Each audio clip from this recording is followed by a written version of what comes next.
we looked at chapter 22 last week, that was the point at which we saw Jesus is betrayed by Judas, and he's turned over to the temple guards and to the religious leaders. And Judas was sort of the answer to their prayer, to their problem of trying to trip Jesus up and have him arrested, ultimately trying to have him killed without inciting a riot by those people who loved Jesus and who were in favor of him. And so Judas made a deal with the leaders, and for 30 pieces of silver, he said he would hand Jesus over to him. And in fact, that's what he did. He knew that Jesus was, he would always go into the Garden of Gethsemane in the evenings and spend time with the Lord. And so that was his opportunity to hold up his end of the bargain. But then something happens to him where, I don't know if it's a moment of clarity or what it was, but once he realizes that Jesus is going to be turned over to be killed, that's the ultimate goal. He has this sudden bout of remorse, and he feels bad for what he's done. And subsequently, as we mentioned last week, he goes back to the temple. He gives the money, the 30 pieces of silver, back to the leaders. Now, the leaders, the Sanhedrin, who gave him the money to begin with, they can no longer put this money back into the treasury. And so they refer to this as blood money. They decide to use that blood money to buy the potter's field where Judas ultimately is going to be buried after he hangs himself. There's another issue, however, that still needs to be dealt with. And that is that the Jewish leaders, they don't have the authority to execute anybody. That was reserved for the Roman authorities. And so now they have to come up with a plan. They've got Jesus where they want him. They've had him arrested. Now they have to come up with a way to convince Pilate, in this case, to execute him. And so that's where we pick up. They have already had this assembly where Jesus is in the presence of all those in the Sanhedrin, and they have accused him of blasphemy, and for them, that's enough to have him killed, but that was not enough for the Roman authorities. That was a Jewish matter that the Roman authorities wouldn't and didn't want to get involved with. And so that's where we pick up in verse 1 of chapter 23. Then the whole assembly rose and led him off to Pilate. And they began to accuse him, saying, "We have found this man subverting our nation. He opposes payments of taxes to Caesar and claims to be the Messiah, a king." So Pilate asked Jesus, "Are you the king of the Jews?" "You have said so," Jesus replied. Then Pilate announced to the chief priests and the crowd, "I find no basis to charge against this man." But they insisted he stirred up the people all over Judea by his teachings. He started in Galilee and came and has come all the way here. On hearing this, Pilate asked if the man was a Galilean. When he learned that Jesus was under Herod's jurisdiction, he sent him to Herod, who was also in Jerusalem at the time. When Herod saw Jesus, he was greatly pleased because for a long time he had been wanting to see him from what he had heard about him, hoping to see him perform a sign or some sort. He plied him with many questions, but Jesus gave him no answer. The chief priests and the teachers of the law were standing there vehemently accusing him. Then Herod and his soldiers ridiculed and mocked him. Dressing him in an elegant robe, they sent him back to Pilate. That day, Herod and Pilate became friends. Before this, they had been enemies. Pilate called together the chief priests, the rulers, and the people. And he said to them, "You brought me this man as one who was inciting the people to rebellion. I have examined him in your presence and have found no basis for your charges against him. Neither has Herod, for he sent him back to us, as you can see. He has done nothing to deserve death. Therefore, I will punish him and then release him. But the whole crowd shouted, away with this man. Release Barabbas to us. Barabbas has been thrown in prison for insurrection in the city and for murder. Wanting to release Jesus, Pilate appealed to them again, but they kept shouting, crucify him, crucify him. For the third time, he spoke to them. Why? What crime has this man committed? I have found in him no grounds for the death penalty. Therefore, I will have him punished and then release him. But with loud shouts, they insisted and demanded that he be crucified. And their shouts prevailed. So Pilate decided to grant their demands. He released the man who had been thrown in prison for insurrection and murder, the one they had asked for, and surrendered Jesus to their will. So right off the bat, in the first verse, we get a sense of how serious this event is. Normally, when the Jews, the leaders, someone from the Sanhedrin, when they had somebody under their jurisdiction who needed to be disciplined, there would be one or two or three people, a delegation that would be sent to the Roman authorities to make the accusation and to prosecute the case, if you will, before the governor. In this case, it says all of them went. And so obviously this is something that everybody's interested in. It's very serious. It's going to affect everybody. So all of them go, and they sort of crowd in front of this governor Pilate. And they have three accusations that they make. Keep in mind, what they're concerned about is this Jesus thinks that he's God, and he's blasphemed their God. That's what they're really concerned about, and they want him killed. But that is not going to be of any significance to the Romans, so they have to come up with something else. And they have three accusations. The first one, they say that he is subverting our nation. Well, again, the Romans couldn't care less about the Jews' nation, and so that was of no consequence. The other two were more of an issue that should have, or I'm sure did, get the attention of Pilate. One is that they're accusing him of refusing to pay taxes, those taxes which ultimately belong to the treasury of Caesar. And so that was a crime that brought some attention and some negative connotations. And the last one was that he claimed to be God. Now, their understanding of this is, he's claiming to be the great I am, that he's saying that he's equivalent to Yahweh. They are using this in the presence of Pilate to say, hey, this Jesus guy is claiming to be God, and we know that only Caesar is God, and anybody who places themselves above Caesar needs to be dealt with and crucified or killed. And so after hearing the evidence, Pilate isn't convinced with their evidence.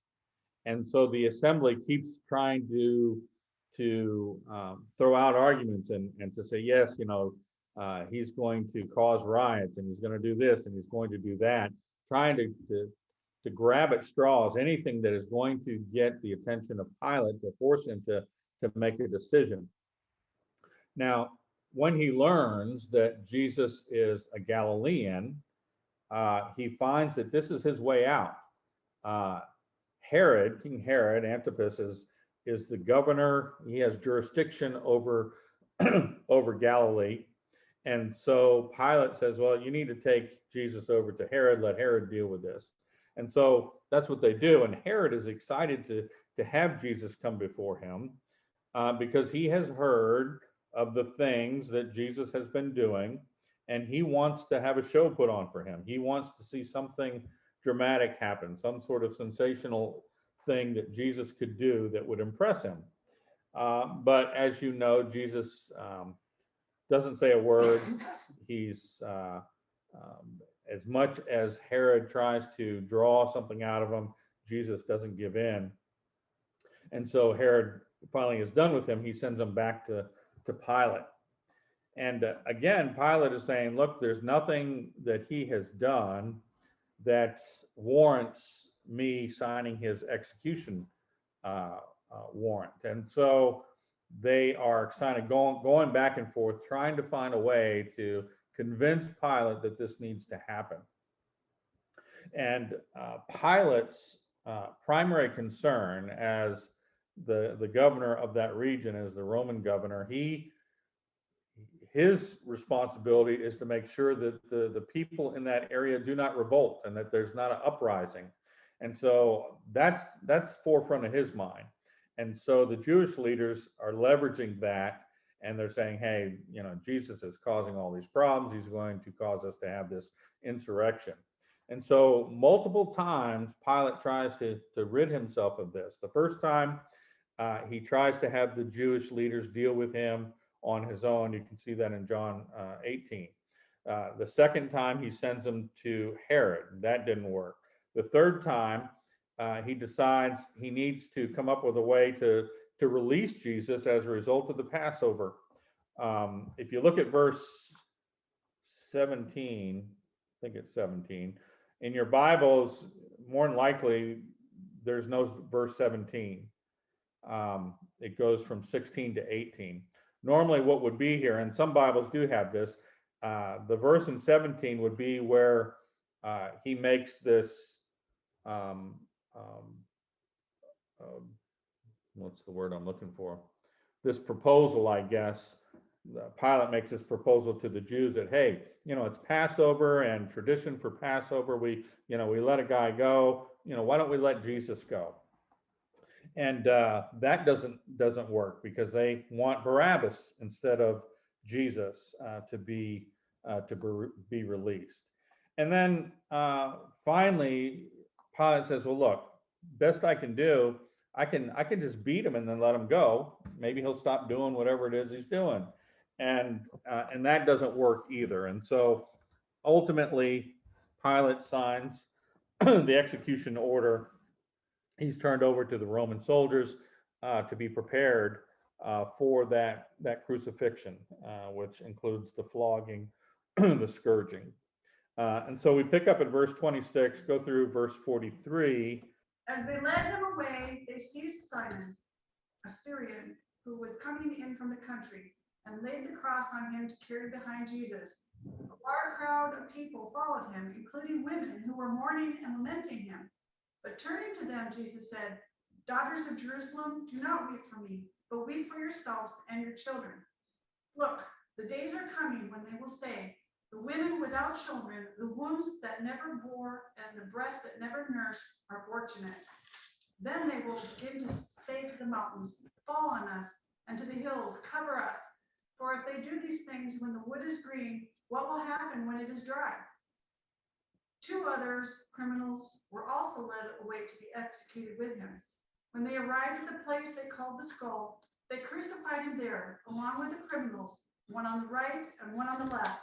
Then Jesus said, "Father, forgive them, because they do not know what they are doing." And they divided his clothes and cast lots. The people stood watching, and even the leaders kept scoffing. "He saved others, let him save himself. If this is God's Messiah, the chosen one." The soldiers also mocked him. They came offering him sour wine and said, "If you are the king of the Jews, save yourself." An inscription was above him, "This is the King of the Jews." Then one of the criminals hanging there began to yell insults at him. "Aren't you the Messiah? Save yourself and us." But the other answered, rebuking him, "Don't you even fear God, since you are undergoing the same punishment? We are punished justly because we're getting back what we deserve for the things we did. But this man has done nothing wrong." Then he said, "Jesus, remember me when you come into your kingdom." And he said to him, "I assure you, today you will be with me in paradise." So we know the account of this, and it always makes me think of the movie, The Passion, and as graphic as that movie is of his scourging, that's probably not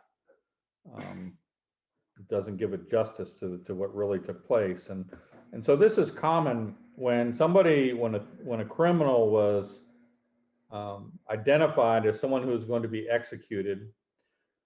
They would fashion the cross to him, and that individual would have to carry the cross to the location of the crucifixion.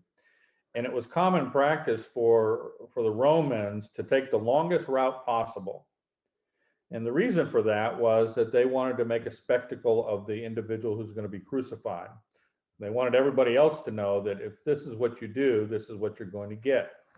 And so the criminal would be carrying his cross. You would have somebody carrying a placard with the crime on there. So in this case, it would be Jesus's crime is,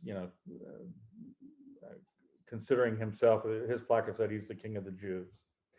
And so he is being paraded through the city on the way to the place of the skull where he is going to be crucified. Now, there's a large number of people that are following, and it says that they're crying and mourning for him. And so you have to understand that even though the Sanhedrin was a large group of people, there were a large group of people who wanted to have Jesus crucified, it's still a relative majority when you look at the larger number of people. There were still a lot of people who were in favor of Jesus, maybe didn't understand completely what was going on, but they couldn't understand why he was going to be crucified. And so they are certainly mourning what is about to take place. Jesus reminds people of this greater concern. He's saying, don't cry for me, don't mourn for me. There's something that's more serious that you need to be concerned with, and that is the consequences of you and humanity failing to recognizing your sin, because it is your sin that is going to send you to an eternal damnation. And so that is what they really should be mourning about. And they uses this phrase in verse 31. This is a cultural proverb that they would have understood. He says, "For if the people do these things when the tree is green, what will happen when it is dry?" And so essentially what he's saying is, if you're going to crucify somebody who is without sin, the perfect one, what do you think he's going to do to those? What do you think is going to happen to those people who are unrepentant sinners? And so again, he's trying to help them to see, he's close to death at this point. He's got a history of pleading with his disciples and others for people to recognize what's going on and the importance of eternity. And then we have this crucifixion at Golgotha, and we see that there are thieves on either side of him. And we see this contrast between the two thieves. One who is just as indifferent to Jesus as everybody in the crowd that were there participating in that. And then you have the other thief who, at the last moment of his life, comes to the realization that this Jesus is who he says he is. He's God. And you see that he is going to receive forgiveness, and as well as the Roman soldiers who are casting lots over Jesus's possessions. He says, forgive them, for they don't know what they're doing. And so this final comment that Jesus makes is he says that you're going to be in paradise with me. Now, when you look in the original language, the word paradise means to be in like the court of a ruler or a king or an important government official. And when you went to paradise, you would go and you could hang out in this official's garden, but it also meant that you could commune with that official. You could commune with that king or whoever it was who owned that garden. And so what Jesus is saying to this thief on the cross that comes to the realization that Jesus is who he says he is, he's saying, look, don't worry, because today you're going to be within my presence, and you're going to be able to commune with me because you recognize who I am.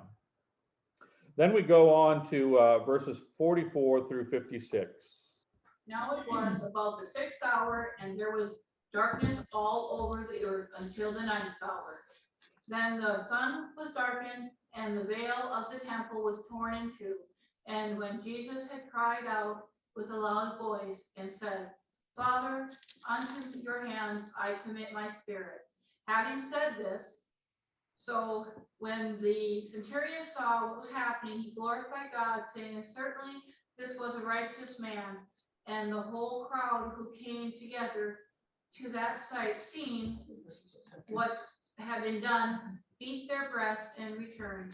But all the acquaintances and the women followed him to Galilee, stood at a distance, watching these things. Now behold, there was a man named Joseph, a council member, a good and just man. He did not consent to their decision and deed.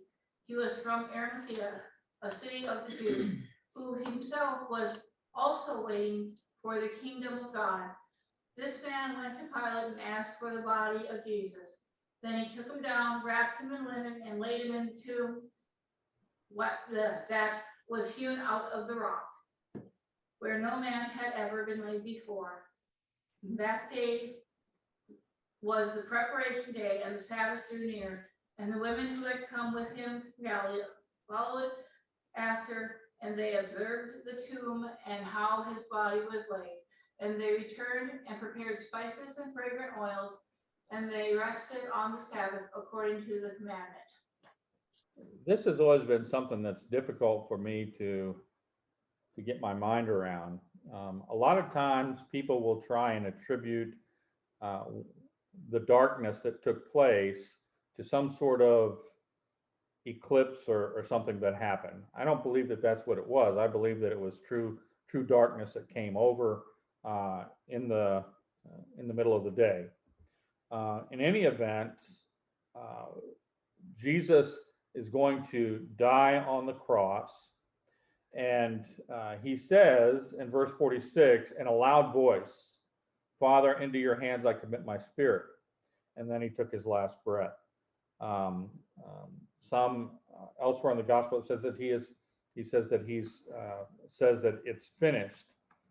And so there's this tendency sometimes to picture that Jesus is moments away from death. He's out of breath, out of energy, and so he's just whispering this sort of under his breath, Father, into your hands I commit my spirit, as though he's struggling to say it.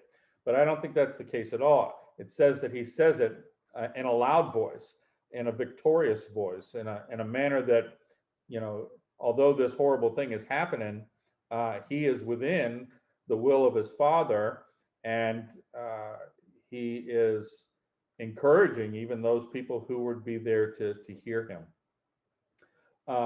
The ultimate final words are interesting in that they reveal that Jesus is trusting his Father. Into your hands I commit my spirit is it's almost like a prayer that we would teach our children. Jews would use this phrase when their kids would say their prayers, just like we would say, now I lay me down to sleep. That's sort of the connotation here with Father, into your hands I commit my spirit, sort of this childlike trust. And so in the end of this, in the death of Jesus, we have again another contrast between those Roman soldiers who had the responsibility for crucifying him, for nailing him to the cross. One of them realizes, after all that has taken place, now that Jesus is dead, he realizes that Jesus is who he says that he is, that he's God. And it's this acknowledgement of that is required for salvation. So even this soldier for the heinous things that he has done, achieves salvation, or at least is able to achieve salvation through the realization of what took place. Many of the people, this was sort of entertainment for first century folks. When there was a crucifixion, as morbid as it may be, people would go out to kind of watch the show and to see what would happen. But something different takes place here. It says that after Jesus dies, people beat their breasts. That's sort of the image of mourning and discontentment and sorrow. And so a lot of the people that were there for the show, they leave beating their breast, because I think that they too, like that soldier, had the realization, uh-oh, maybe this Jesus is exactly who he says that he is. And maybe that is the reason that on the day of Pentecost, when Peter and the others start preaching after the Holy Spirit is poured out, that on that first day you have 3,000 people who come to know the Lord, who achieve salvation. We also have this character, Joseph of Arimathea, who was part of the Sanhedrin. And in Mark 14, verse 64, it says, "You have heard the blasphemy. What do you think?" And this is the people in the Sanhedrin who are talking about Jesus's blasphemy. It says, "They all condemned him as worthy of death." They are all the Sanhedrin that were in that meeting when Jesus stood before the priest. So one of two things have taken place. Either Joseph of Arimathea was in that meeting and he just didn't vote, he didn't cast his vote, or Joseph absented himself from that meeting, so he didn't have to vote on that. So suffice it to say, he was not part of the group of people who said that Jesus should be crucified. And ultimately, he's going to be the one responsible for providing a respectable place to bury Jesus. So normally what would happen when somebody was crucified, whether they took him off the cross or took him down off the cross or left him on the cross, they would allow nature to take its course. And so either the vultures would come and dispose of the body, or dogs would come and tear the bodies until they were gone. So it's pretty gruesome process. So it was unusual for somebody to come along and take a criminal off a cross and find a respectable place to bury him, the way that they did with Jesus. And as you know, they didn't have a lot of time to prepare the body because the Sabbath day was beginning. It was evening time on Friday, so they needed to get him into the tomb as quickly as possible, with the intention of going back after the Sabbath, and which would have been the evening of the next day on Saturday, after 6, and that's when they would have prepared the body.